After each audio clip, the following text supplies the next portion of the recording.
Hi, everybody. Today we're going to be covering dendrograms and clustering, the final module. So I'm going to briefly outline our goals for today. So first, what information do we use to actually construct the dendrogram that you saw in that original paper? Next, how do we arrive at the clusters that the dendrogram represents? Then how do we interpret our results, those final clusters? What do they mean? What do they describe? Then what if I don't know any R? How do we get started actually implementing these things with new packages, potentially new syntax? Then also, what if we want to extend our dendrograms to polish them and make them look as close to the publication results as possible? So let's start by taking a look at the actual dendrogram from the paper itself. So we see here that we start in the middle, and this describes every possible drug-gene pair. As you move in any direction, you start getting each of the individual clusters. Out in the outer ring, every single element here is a drug-gene pair. And drug-gene pairs that are very similar are next to each other in this ring. So again, as you get closer to the center, you get higher hierarchies of clusters. So we can see that some of these are grouped together into smaller clusters. These smaller clusters get grouped together into slightly bigger clusters, so on and so forth until we're back into the middle, where in the middle, this is the full cluster that's describing every possible drug-gene pair. There are a couple extra pieces of information that are contained within this dendrogram. So we see these dots are representing presence in the source databases, in particular drug bank. The turquoise bars represent certainty, reflecting the certainty of the relationship that's coming out of the estimation procedure. And then we see the different clusters themselves are actually annotated in this plot. So for example, in cluster 8, we see the full cluster 8, and then the subclusters 8A, 8B, 8C. So there's quite a bit of information being conveyed here. And I also want to draw attention to the fact that these red lines here inside the dendrogram reflect these outer clusters here. So for example, cluster 8's red line maps to this arc that is being described by this cluster. So if you're getting lost with where these final clusters are coming from, take a look at these red lines and just try and map them to the corresponding outer ring clusters. So we're going to be talking about how we take our data that we've already gotten from the EBC estimation algorithm and turn it into a dendrogram that looks like this. And there are a couple steps in between. We're going to start by talking about the dendrogram input data. So at this point, everybody has been generating a co-occurrence matrix, and we've been talking about how it's n by n, where n stands for the unique number of drug-gene pairs inside of your data set. So your co-occurrence matrix should look a little something like this, maybe with some slight differences. This is a screenshot from R, so it may look a little bit different than your pandas output. Nonetheless, the concept is the same. On the row axis, you have every drug-gene pair. And then in the corresponding column axis, you have every drug-gene pair. So in this case, this is the actual data from the original paper. So the original paper had 2,000 different EBC runs. So because we have the same drug-gene pair in row 1 and column 1, this count is going to be 2,000. And you'll notice that every cell along the diagonal is 2,000 because every single drug-gene pair clusters with itself on every run of EBC. Subsequently, we see things like 398, which is obviously bigger than 174 and 31. So this means of all of these potential options, this cell reflects the highest possible co-occurrence count that we see within this limited subsection. So the higher our counts here, the closer they are to 2,000, the more frequently those drug-gene pairs are getting clustered together from EBC as part of the same row cluster. So a count of 31 reflects a relatively low rate of co-clustering. 398 reflects a relatively higher rate of co-clustering. And again, on the diagonal, you will have 2,000, which is the maximum for this particular data set coming out of EBC. So this extends outwards to however many drug-gene pairs you have along each axis. And so I highly encourage you, if you have not done this yet, to take the actual matrix that's coming from the paper itself and just see if you can get results like this. When I walk through my R code, you're going to see some examples of that. But again, just check yourself to see, am I able to recover this information and does it look the way I expect it to?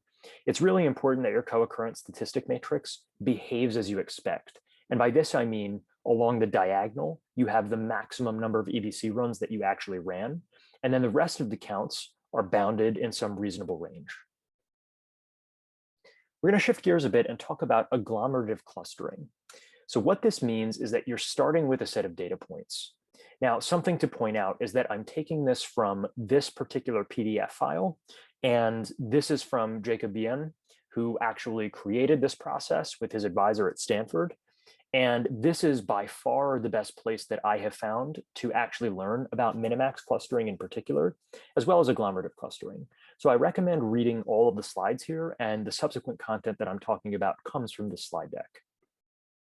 So again, first, we start with a set of points. Here, these points are A, B, C, D, E.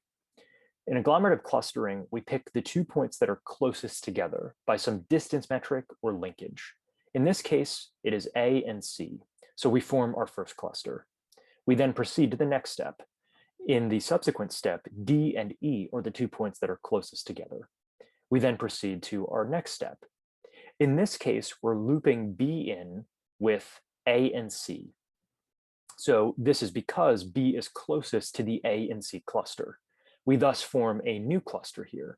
And this is part of what's hierarchical about this hierarchical clustering, is that we have a cluster with just 2 points, and then we're bringing in a third point into a larger cluster. Then the final step has all of the points encompassed by a single cluster. And this is where hierarchical agglomerative clustering terminates, once every single point is encapsulated by one main cluster. So again, we start with every single point. Then we start by grouping points together based on how similar they are or how short the distance is between the points. And we build up our clusters. And we do this in an agglomerative fashion because, again, each point starts in its own cluster, and then we build upwards. Eventually, we terminate when all points are within some cluster. So now we're going to talk a little bit about the intuition. And again, this slide comes from this slide deck, and it's very clear in my opinion, so I would recommend reading it.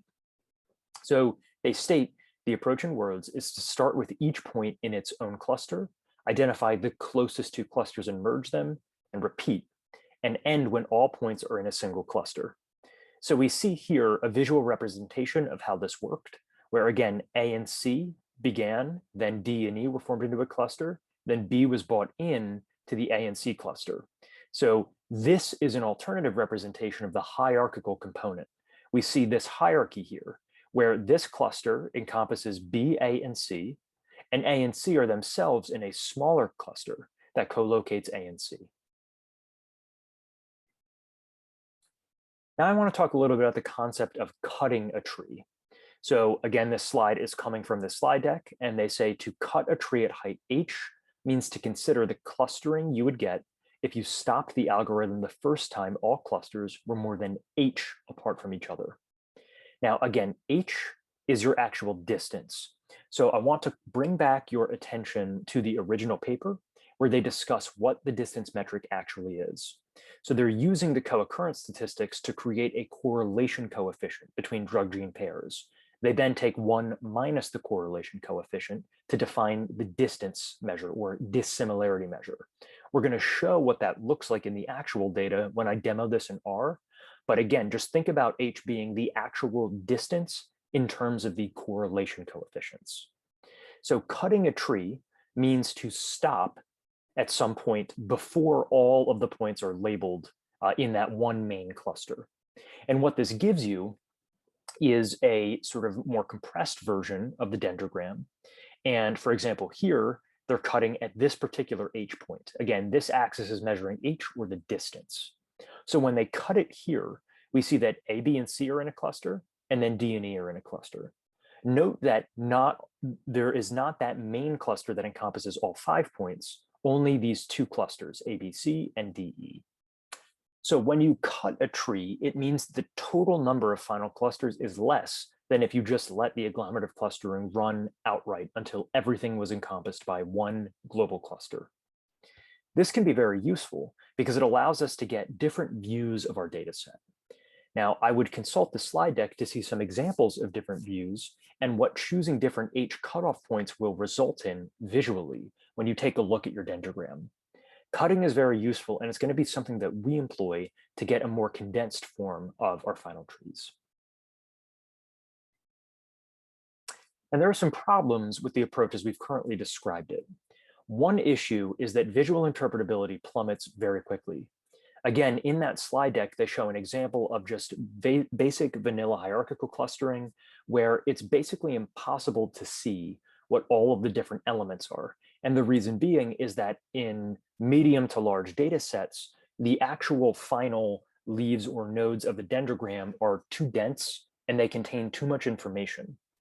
This also means that not only can you fail to see things visually, but you can fail to interpret the membership of certain clusters. So if clusters are particularly large, there are too many elements for humans to draw conclusions about quickly. So we want to keep this in mind, right? Clustering is all about getting a useful interpretation of your data.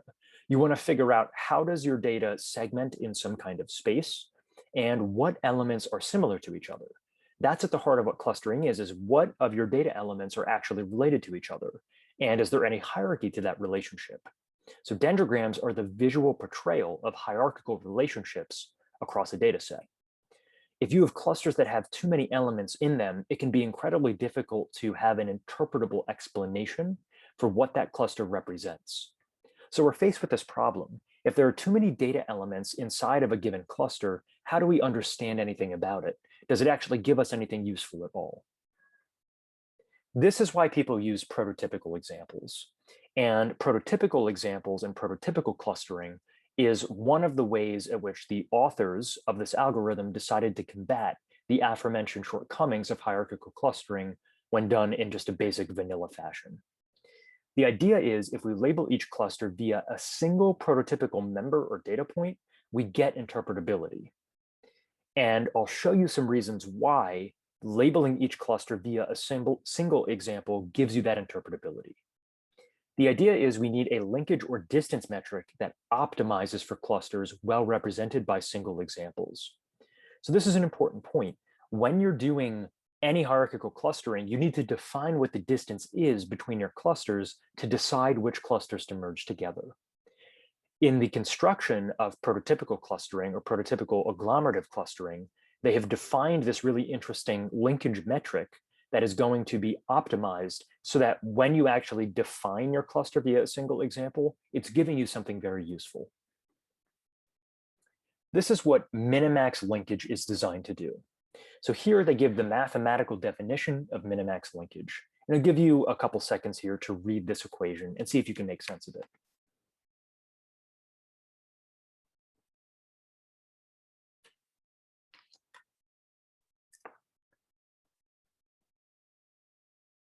Okay, so as the name implies, minimax is taking the minimum over a set of maximums.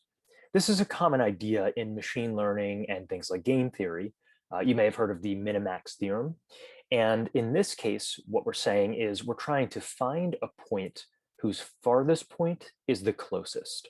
So this is, again, coming from this slide deck, a visual depiction of what minimax linkage is trying to do. So here we have a single data point, and then we have a radius that describes all of the distances from that data point that are the furthest away. So if we find this data point is the furthest possible point from this particular point. And then if we trace the radius out from that point, we get this dashed line here. So the idea is, can we find this point whose farthest point is the closest? That is what the min and the max components are. So farthest point is max and closest is min. So again, we're looking for a single data point out of all of these data points, where if you search for the farthest point from that data point, it is the closest possible out of all of the possibilities. And so that's what the minimax linkage does, is it creates this measure of distance by trying to figure out what is the farthest point that is the closest. And that farthest point that is the closest, or excuse me, the point whose farthest point is the closest is the prototypical example for that new cluster. So that's what minimax linkage is trying to do, is it's trying to describe the new cluster that's about to get created via a single example. And this is the criteria by which it selects that single example, the minimum of the maximum set of distances. Now, when you cut a minimax dendrogram, you get an added interpretation or property that they point out. So cutting a minimax linkage dendrogram at height h gives a set of prototypical observations such that every observation in the data set is within h of its cluster's prototype. So just take a second to try and absorb that, and remember, h here is a distance metric that is describing 1 minus the correlation coefficient. And you want to keep that in mind when trying to interpret any of these statements. So the idea is that every observation in the data set is within h, whatever this height that you're cutting at, of the cluster's prototype. This is a very powerful idea because it puts a guarantee on how related different clusters are and observations to every other cluster in the data set. This is a very nice property, and it's one that we're going to try and observe when we actually run this code within R. So now I'm going to shift to actually demoing some of these ideas within R and describing some basic R syntax to get you on your feet with actually operating all of these different concepts that we just walked through. So to begin with, we have a set of CRAN mirrors. So if you go to this URL, you will see all of the potential CRAN mirrors, which is where you can download R, the programming language. So CRAN, again, stands for Comprehensive R Archive Network. And there are many different places at which you can download R. It does not matter which one you pick. I typically pick one in USA. I tend to pick the Carnegie Mellon University mirror. And when you click this, you'll go to a page where you can download R for your chosen operating system. Since I'm on Mac OS, this is what I select, but obviously pick the one that aligns with the operating system you're on. And this will give you the R programming language on your Mac. With this, you can invoke R from the command line by simply typing in R in the default installation and alias, and then you can start typing in R commands directly in your terminal. Odds are you're probably not going to want to program this way, especially if you're trying to learn R. This is why I recommend downloading RStudio, which is an application that provides a GUI IDE interface for you to do your R programming in. So again, this is the RStudio URL, products RStudio. And if you scroll down, you'll see that there are two different versions of RStudio Desktop and Server. We are interested in Desktop. If you click that, you'll be scrolled down automatically. And here you can download the free open source RStudio Desktop. If you hit download, then again, you can scroll down. Here again, we're interested in free. Download, and then it should automatically pick up what OS you're using and then give you a download link here. So once you download R and RStudio, the two should automatically be linked together. When you run RStudio for the first time, it will scan for an R binary and load in whatever version of R you decided to download from CRAN. It's fine to just take the most recent version of R, although there are certain situations when you might want multiple versions of R on your computer. We can cover that kind of versioning and maintenance in a Q&A session or perhaps another webinar if you're interested in tools like Docker and creating frozen environments for your R programming. So I'm just going to take a pause there and allow you to download these aspects of software for what we're about to do.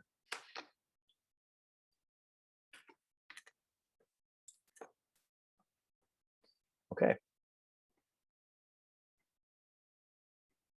So I have RStudio running, and I'm going to empty my environment. I'm going to clear my console. And if you've never used RStudio before, you'll notice a couple of things about the layout, which I will describe right now.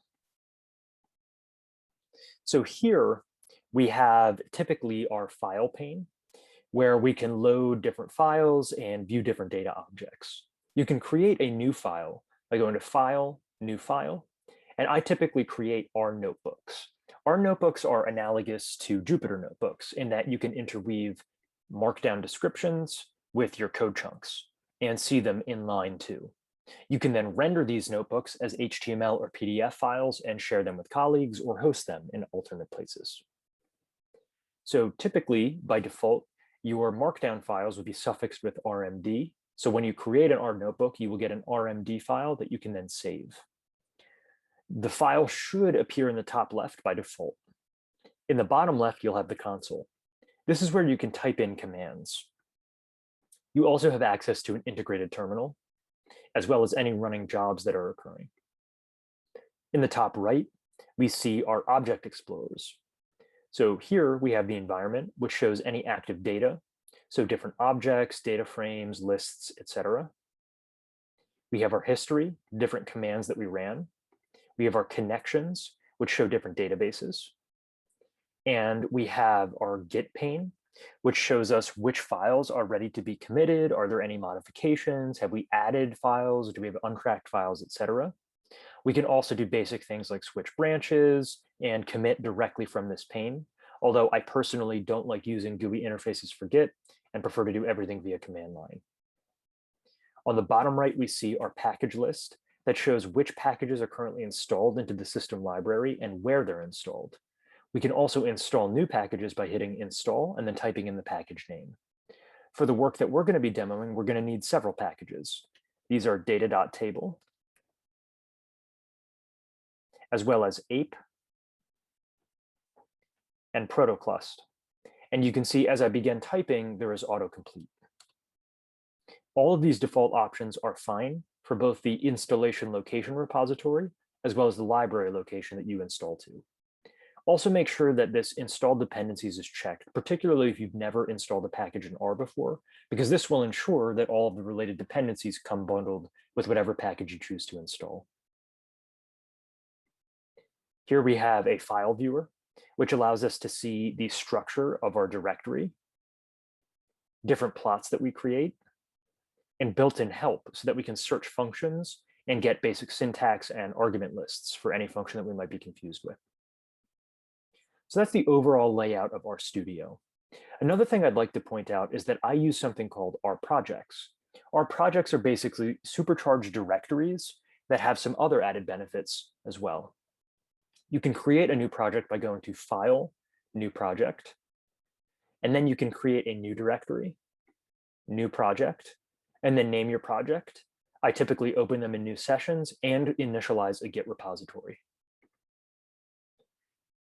So once you've created a project, you'll notice you get a file. Here mine is called dendrograms.rproj.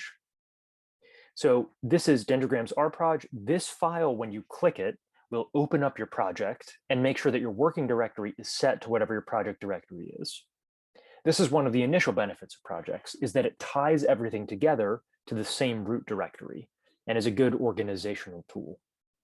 I also typically create data folders inside of my projects, which store all of my data. This is very useful for putting inside a gitignore, for example, and also just staying organized. In this case, I have a single data file, which is taken from the initial publication's data repository. This is the name of the file, rows, same cluster, 3125 new TSV. So it's a tab separated file. And you can grab that from the same location that you've been looking at the paper. And if you're having trouble finding that, just let me know and I'll give you the direct link to this. So now I'm going to talk through a little bit about the code chunk construction. So this material here, the sort of YAML markup in the top, this is going to come automatically when you create a new notebook. This is just text and markdown. So I can type whatever I want. I can create things like bulleted lists, numbers, headers, etc. In this case, I'm just typing in text. So step one, load data from the original paper. In my first chunk, and this is what defines a chunk, I am loading different libraries. This is analogous to calling import in Python. So you'll see 3 backticks, this bracket, and then R is how you define a code chunk. You then subsequently need 3 backticks to close a code chunk. There are also ways to automatically insert code chunks depending on your operating system. I would also take a look at all of the different options here in terms of file, edit, and code. And in code, you can see insert chunk is the first option. We also have other options for indenting lines, running lines, etc. We won't dive too deep into these features, but if you're interested in learning more, definitely explore these options inside the code menu. The way we load it in again is by calling library. And you'll also see every time I define a chunk, I can define associated options. Some of these options do very useful things. And for me, I always use these when I call my library functions.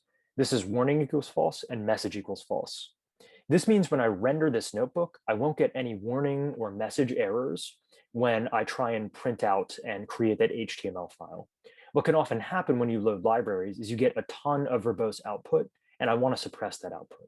This is how I'm able to do that, by using these trunking options. Now we move on to the actual code. So once you've loaded and run this set of lines, you can do that with this play icon, or you can select everything, and then I use Command Enter on a Mac. And when you do that, this will run in the console. You can also directly copy and paste to execute commands. So for this chunk, we start by reading in the data. And so this is the assignment operator in R. It means that we're taking the result of this and binding it to this variable name. So I am unimaginatively calling this data. This function fread is part of the data.table library, and it's a fantastic tool for reading in tabular data. Its default initial argument takes in the name of a file or a path. In this case, my data is located inside my data folder, and this is the name of the file. So by passing this command and running this, we see I get a progress bar showing that it's reading in. And also the stop sign icon pops up to let me know that a job is currently executing in my R session. Once this is read in, I can go back to my environment and see that data has been loaded in. It'll tell me the number of observations and the number of variables. What I can do is similar to pandas. I can do things like view, and I can also use head. So if I call view head of data, I'll get the first set of rows to let me inspect the structure and contents of the data I just read in. Data table is by far my favorite package in R, and it allows you to manipulate tabular data in a variety of ways. By calling this function fread, it will quickly read in this data and store it as a data table. If I hover over the element in the environment viewer, I can see that it is of type data.table. Anytime you're confused about what you just read in, you can hover over to inspect the type, and also use commands that allow you to investigate the type and structure of your data within R. So again, in line 19, I am using the fread function from data.table. I am passing in the path of my data, and I am binding it to a variable name data. So if we take a look at that head again, what we see is that number one, we don't have column names here. Each of these V1s is a particular drug gene pair. V2 is the actual encoding of this drug gene pair. It's its unique identifier. V3 is every other drug gene pair. V4 is the identifier or mapping of each of these drug gene pairs. V5 is the count of co-occurrence out of the 2000 runs of VBC for these particular drug gene pairs. This is the default structure that was given when you actually go and grab the data from the repository that the authors provide. So this is going to need a little bit of wrangling to actually put into the rest of our clustering algorithms. So the main problem with this is that this is currently in long format. We see each of these drug gene pairs has its own row, and really what we want is an n by n matrix. So what that means is we need to reshape this data. And there's a great built-in tool in data.table that allows us to reshape data fairly quickly. This tool is called dcast. There's a pair of functions. One is dcast and one is melt.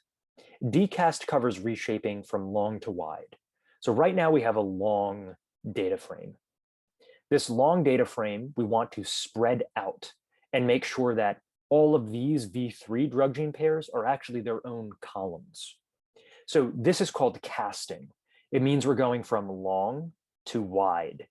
And when we go from long to wide, it means we're taking something that is currently in rows and putting it into columns. So dcast is the utility that's going to allow us to actually execute that process. So again, this is the assignment operator.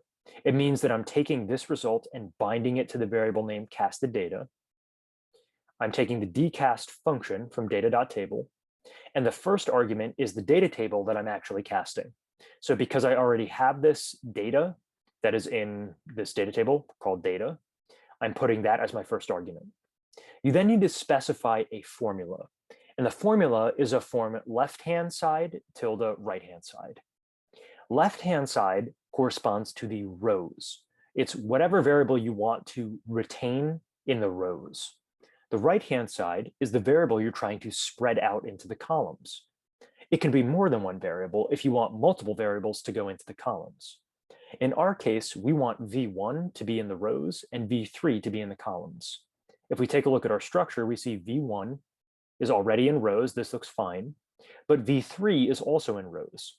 Instead of being in rows, we want each of these elements here to be its own column. That's why we put V3 on the right-hand side of this formula. We then specify value.var. What value.var is what the cell values are going to be when we do the casting.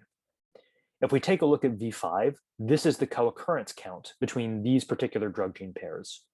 That is exactly the value that we want to be retained in each of the cells of our final matrix. So we say value.var equals V5 in quotes. As an aside, R can specify single or double quotes as quoting a string. I tend to use single quotes, but obviously if you have a string that has single quotes, you can use double quotes. So now I'm going to run this. It might take a couple seconds. So that has run. And if we inspect casted data, let's see, first of all, the dimensions are 3,514 by 3,515. You may remember it's supposed to be n by n, but if we actually view this by clicking on this data element, we see V1 is actually the names in the rows still. And this is because we kept V1 in the rows. So this dimensionality looks correct because it's symmetric. Now let's inspect this to see if it's exactly what we think it is. So we see 2000 in this first cell. That's good because these two are the same drug gene pair. We see 2000 on this cell. That's good because these two are the same. We notice that 2000 is going all along the diagonal, which is exactly what we wanted. If we take a look at the other counts, they appear to also be defined correctly. It's always good to inspect your data to make sure that it's behaving as you expect. And so here, everything looks good to me on first pass. So again, to summarize in this chunk, we read in the data, and then we casted it from long to wide to turn it into that n by n matrix. It's really important that you have a good handle on reshaping data because this is a process that you encounter often in reality. I would take a look at this documentation if you want to learn more about reshaping data tables. So now we need to turn the data into a matrix of correlations. So let's investigate the paper's text. This paragraph comes directly from the original publication. And they talk about how they have a co-occurrence matrix C, and Cij is the number of runs out of n total in which drug gene pair I co-cluster with drug gene pair J. They then talk about converting into a correlation matrix, which is also n by n, where Pij contains the Spearman correlation coefficient of Ci and Cj, the ith and j rows of C.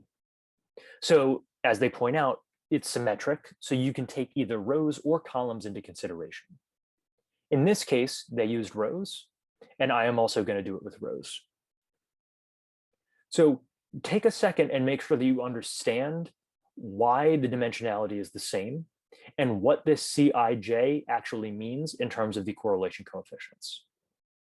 Now, the short way to do this in R is by using the core function, which is included in R by default. When you hover over core, you can see what the different arguments are that you can supply. We see that it takes X, it can optionally take Y, and then we see a use parameter and a method parameter. The default method is the Pearson correlation coefficient. So when we run this, what we get, and we'll let this run for a couple seconds and inspect it.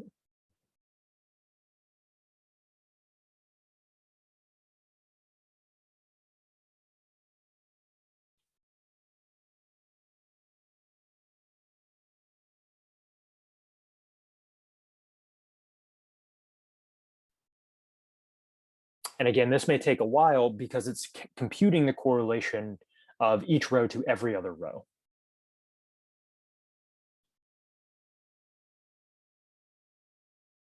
Okay, so that just finished, and we finally have our matrix.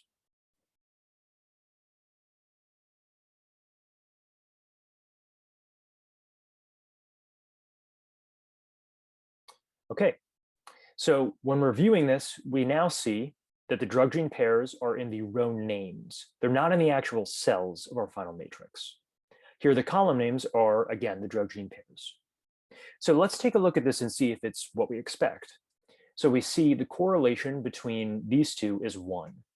That's exactly what we expect, because anything when you're computing the correlation with itself is going to be perfectly correlated with itself. So again, we see 1 going along the diagonal. This means every drug gene pair was computed as having perfect correlation with itself, which is exactly what we want. We then see the correlations can go negative, which is also what we anticipate, and they can also range from -1 to 1. So that's behaving exactly what we expect it to. And we can see some of these values are quite large and some of them are quite small. So one thing to check is to make sure that each of these numbers is bounded between -1 and 1.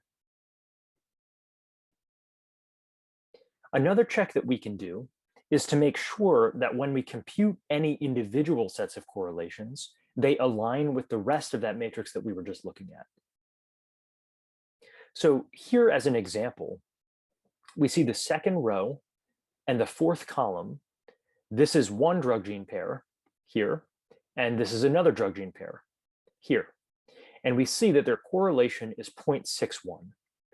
So this was computed automatically. One thing we can do to check is to see, can we recover this correlation coefficient by taking each of these drug gene pairs in isolation?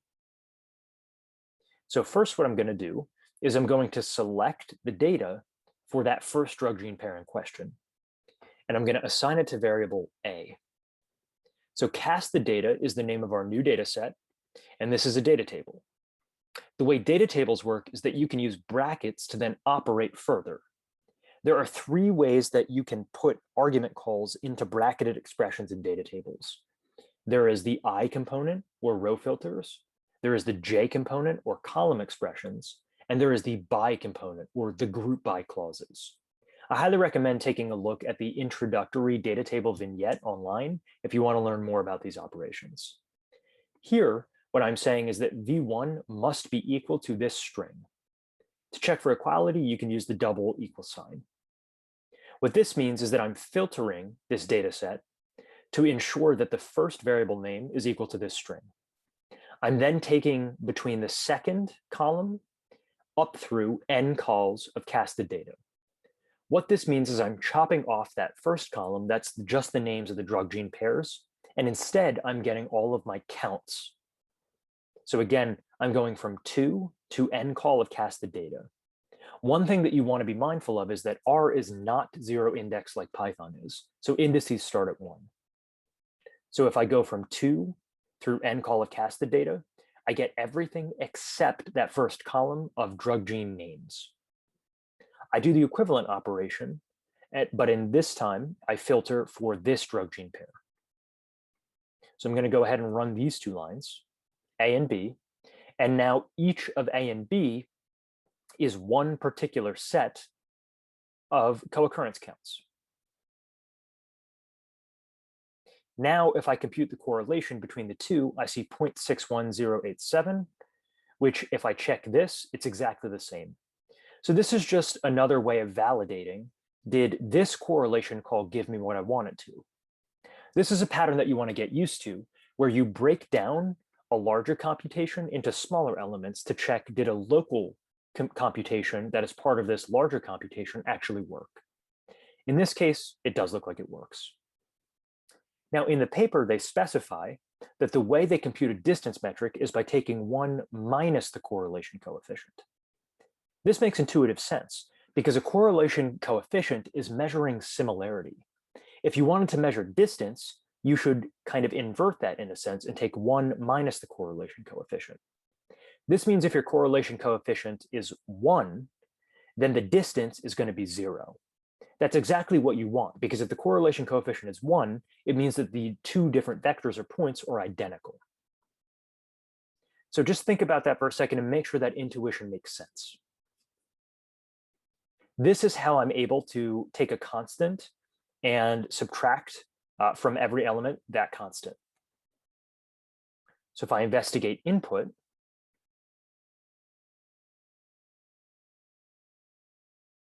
we see now all the diagonals are 0. This is exactly what we expect because now this is a distance metric. So the distance between these two drug gene pairs is 0 because they're identical. The higher this number is, the more distant those drug gene pairs are. So the way we get beyond 1 is by having negative correlation. The smaller this number is, the closer those drug gene pairs are.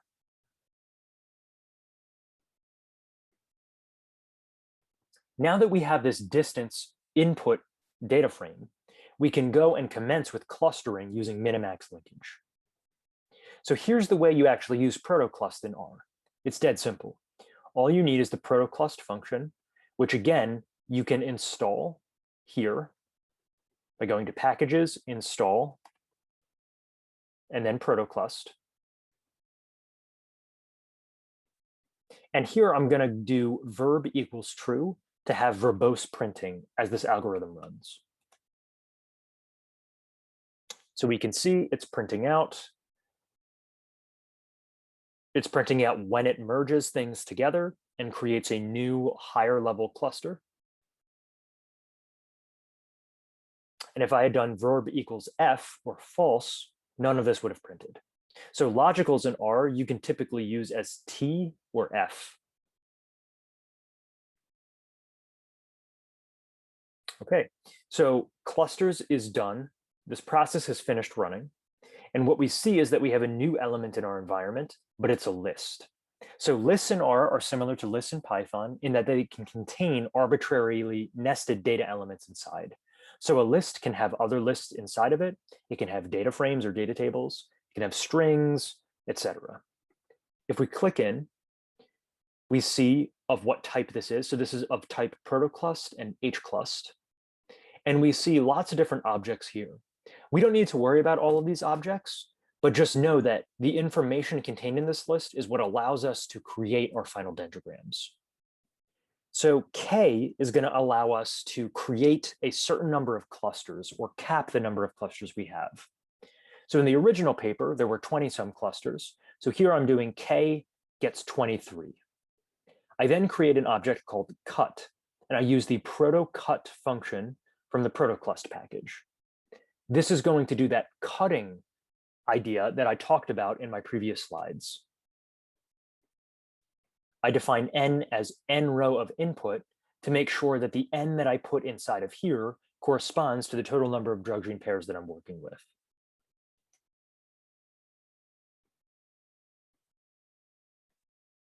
Now I'm going to use the plot with prototypes function from protoclust. So it takes in a couple arguments. The first is the clusters that came out of this agglomerative clustering run. Then it takes in imerge. And I think the scope of this talk, we're not going to go through what imerge is, but it's taking in the information that's coming from cutting. Then we're able to define the color mapping as well as the CEX parameter, which defines the text size. If we scroll down, we see the resulting visualization. Let me expand this.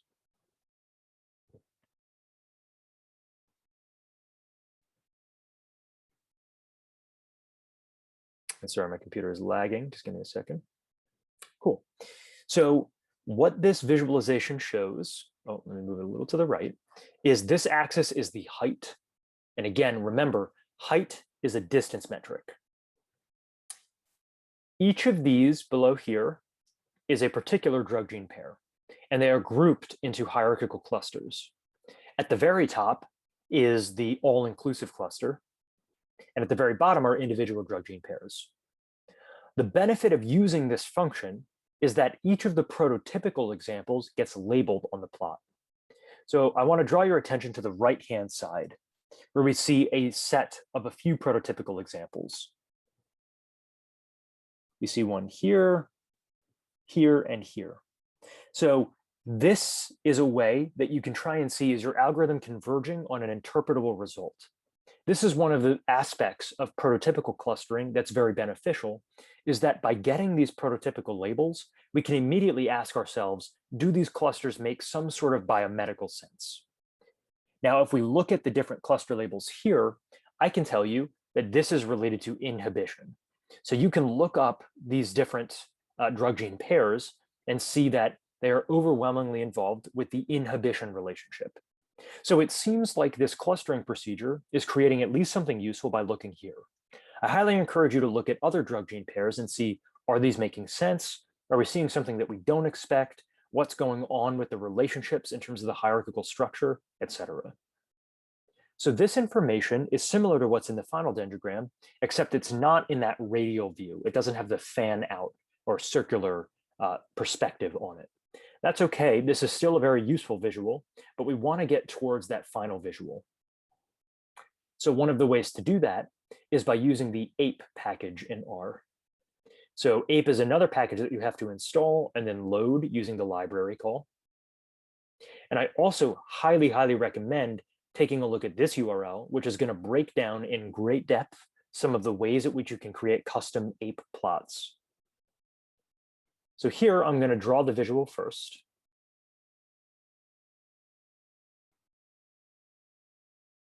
And we see a very familiar looking dendrogram. Now, this may not be exactly equivalent to the original author's dendrogram, and that's okay, because there are lots of different ways you can create subtle differences by drawing this dendrogram. So this is just the default view that takes in the clusters that came from this protoclust call. We wrap that in as phyllo, which is going to draw this as a phylogenetic plot.